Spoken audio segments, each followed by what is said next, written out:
जीवन भर शरीर बेच करके ढेर सारा वैभव एकत्रित किया था। यौवन अवस्था की उतार अवस्था थी वैश्या की। गांव के बाहर महल था, बहुत सुंदर वाटिका पुष्पों की थी।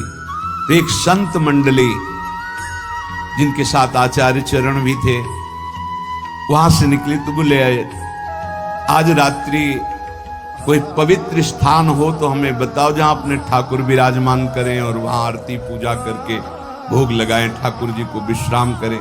तो कुछ उद्दंड लोग थे, उन्होंने कहा हाँ बहुत पवित्र स्थान है, वो जो बगीचा देख रहे हो ना वो परम पवित्र ही है, क्योंकि वहां वैश्या अपने मित्रों के साथ हास्य विलास ऐसे करती रहती। कुछ मुद्राएं, चांदी की मुद्राएं, कुछ फल मेवा आदि रखकर, महाराज स्वीकार करो।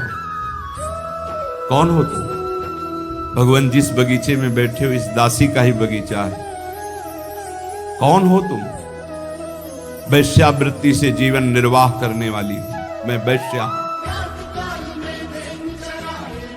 बेटा कोई बात नहीं, भगवान के तो सब संतानें हैं, कोई बात नहीं, पर हम लोग तुम्हारा ये फल, ये धन, ये भोग सामग्री नहीं पा सकते, शास्त्र मर्यादा है। तो क्या भगवान हमारे उद्धार के लिए कोई रास्ता नहीं? क्या है? तुम सब संपत्ति, आभूषण ये बेच करके एक रत्नों का हार बनाओ। भगवान वचन देती है, आज तक कभी ऐसा आनंद प्राप्ति नहीं हुआ था संत समागम का। वचन देती हूं कभी अब इस शरीर को अपवित्र नहीं करूंगी। और सब आभूषण जो जो वैभव बेचने वाला था बेच करके फिर उसके मन में आया कि क्या मुझे मंदिर में जाने दिया जाएगा? आचार्य चरण से प्रार्थना की, प्रभु मैं वैश्या हूं, प्रसिद्ध हूं, क्या मुझे मंदिर में जाने दिया जाएगा? तो उन्होंने कहा जब हम आदेश करेंगे तो मंदिर में जाने दिया, तुम अपने हाथ से समर्पित करना। प्रभु स्वयं स्वीकार करें। जब द्रवई दीन दयालु राघव तो साधु संगति पाई। जब साधु संगति मिल जाती है तो संस्कृति का अंत हो जाता है। जब तैयार हो गया मुकुट, चलो, जीव ही आगे चलना हुआ, रुक गई। भगवान मेरा पाप मेरा पिंड नहीं छोड़ रहा। क्या हुआ? मैं रजस्वला हो गई। अब कैसे? कर तुम मकर तुम मन था कर तुम सर्व समर्थ आचार्य, इष्ट से भी ज्यादा। तो सब लोगों ने सुन लिया था रजस्वला स्त्री का भगवद श्री विग्रह स्पर्श करना निषेध है, पवित्र। आज चलो चलो जाओ।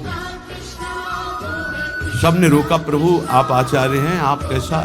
अगर रंगनाथ जी स्वीकार कर रहे हैं तो तुम्हें किसी को रोकने की जरूरत नहीं, और रंगनाथ जी स्वीकार करें इसका प्रमाण होगा कि सर झुका देंगे। गुरुदेव इष्ट देव उसको परम पद की प्राप्ति, एक एक सेवा, एक एक वृत्ति भगवत प्राप्ति कराने में समर्थ है यदि आप विश्वास कर लें।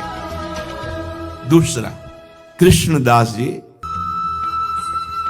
अधिकारी पद पर थे, श्रीनाथ जी की समस्त सेवा विधान के अधिकारी थे श्रीनाथ जी। और वो अपने लाडले ठाकुर के लिए स्वयं जाते थे आगरा सेवकों के साथ विविध प्रकार की सेवा सामग्री खरीदने। श्रीनाथ जी अन्योर के पास गिरिराज जी में जहां प्रकट हुए वहीं विराजमान थे उस समय। आप इस बात पर बहुत ध्यान देना। तो एक वैश्यावृत्ति से अपना जीवन निर्वाह करने वाली नवीन वैश्या नृत्य करके लोगों से अर्थ ले रही थी। नाचना गाना रिझाना, कोई 10 कोई 5 कोई 1 ऐसे। कृष्णदास जी वयोवृद्ध थे, महापुरुष, भगवत सखा है, नित्य सखा है, बहुत उच्च कोटि के महापुरुष, कोई साधारण नहीं। वैश्या को देखा, उसकी हाव भाव चातुरी उसका बोलना, उसका चितवन निकाला। ठाकुर जी के सेवा वाले से 10 रुपये। वैश्या ने देखा कि संत है तो बड़े रिझवार संत है। 2-3 बार नजदीक आए, उनका 1000 मुद्राएं दे।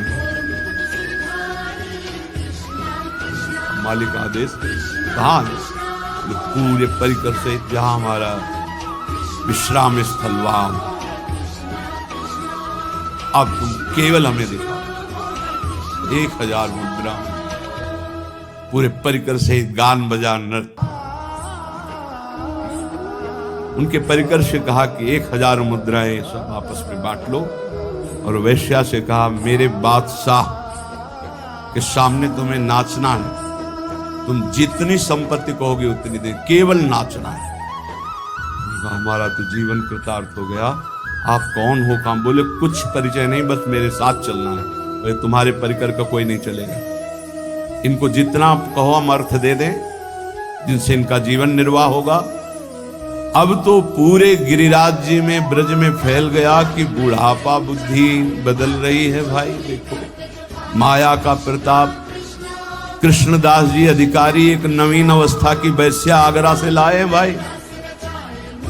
लेकिन संतों का उद्देश्य जो होता है वो कोई बिरला ही जान पाता है। अपनी कुटिया के बगल में एक झोपड़ी बना विराज और ब्रज के समस्त महान कुंडों का स्नान करवाया। फिर सुंदर पद पूर्ण रूप से अपनी रस रीति से गाना सिखाया उसने, ऐसे गायन किया। और अपनी रस रीति के वाद्य